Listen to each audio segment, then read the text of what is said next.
from Online Acoustics to our last video about SOUNDFLOW. I hope you have enjoyed these tutorials. So I'm going to talk about the different possibilities over here in terms of absorption. So we have all this list of materials. I'm going to be completely honest with you. Although I am an acoustical engineer, I'm not an expert in sound prediction in terms of materials. So there's some stuff that I'm not really aware on this kind of softwares. I know some of them are probably a bit more reliable or a bit more accurate in terms of the predictions, but for most common cases, they all end up getting the same results in terms of practical applications. So of course, Delaney, it's probably the first one. It's one of the oldest prediction models that we have used. I really like. I don't know how you spell this. If it's Mickey, if it's Mikey. I really like this model over here. I think it creates very good results, and also Komatsu is also a good starting point. I also use ISO 1234 as well as my model absorption, but as I said, it doesn't change the values that much, to be honest. It might change a little bit, but as practical applications, it's basically more or less the same. So this is a transmission loss. Of course, we can do the same. For instance, for let me like this. Let me open an absorption possibilities. Of course, we can change all this information and use different models for the prediction. Keep in mind that let me show you something. So every time that you change the model on one file, it doesn't change the model on the other file. So this is independent. So on this file, we have slotted Helmholtz absorber. We are using the capillary model. On this file, we are using the Delaney. And on this concrete, we are using the Komatsu absorber. So this is not something that is established for all the files. So each file you can model a different model. To be honest, I really need to dig deeper into this section because, as I said, I'm not really an expert on this matter. I also would like to talk a little bit about the limitations of the software. So this is what I found comparing SOUNDFLOW with acoustic measurements from labs.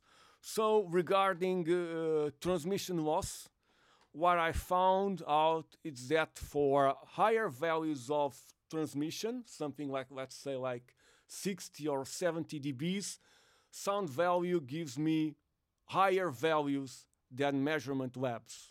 So it overestimates the sound proving of materials, particularly at higher frequencies. So in higher frequencies, and I don't know why, but usually it overestimates the sound absorption, the transmission loss values.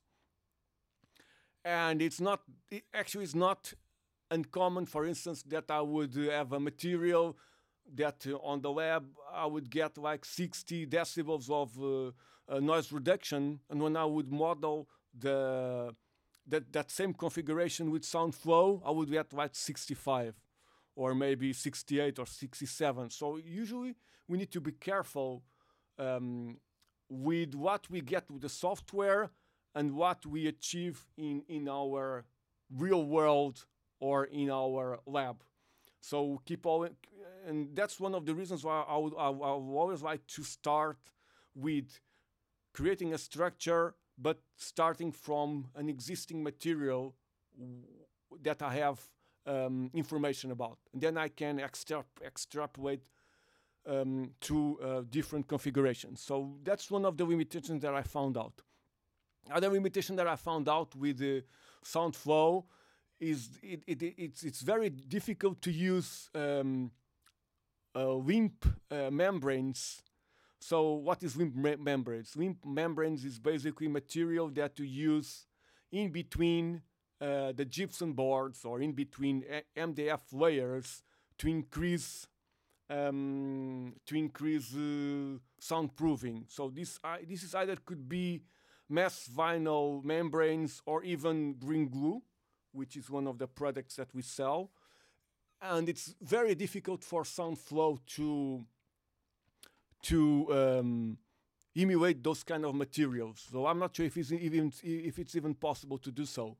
Actually, I actually didn't try it. I know there's some kind of options over here on plates that it might get you, like for instance, maybe lead, and we can get an approximate value, but it's difficult to get realistic values using this kind of materials.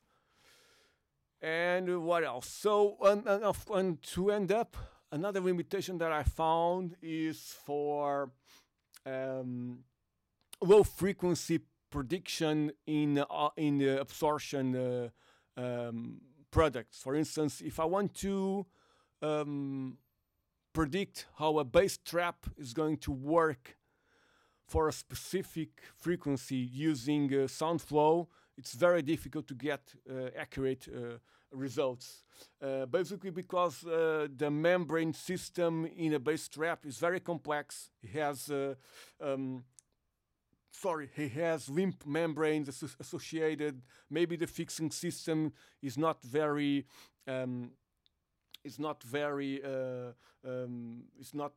could be, for instance, it could be a clamped system, it could be something more fixed in terms of the rigidity of the membrane, and SOUNDFLOW doesn't emulate that kind of behavior. So trying to predict the absorption of bass traps using SOUNDFLOW is very difficult.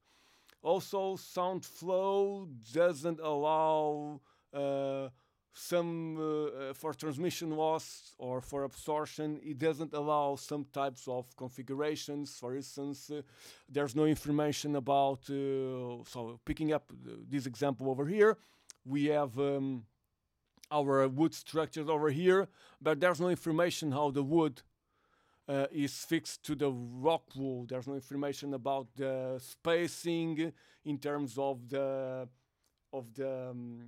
wood structures, of the wood structures, of the spacing in between our systems. So that's one of the things that SOUNDFLOW doesn't predict. So for instance, if I'm doing a SWAT helmet absorber,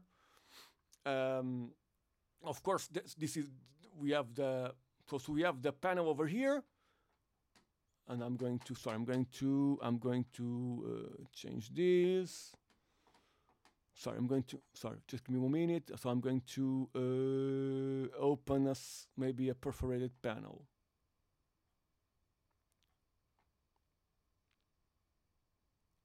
Where is it? It's not here. Just give me a moment.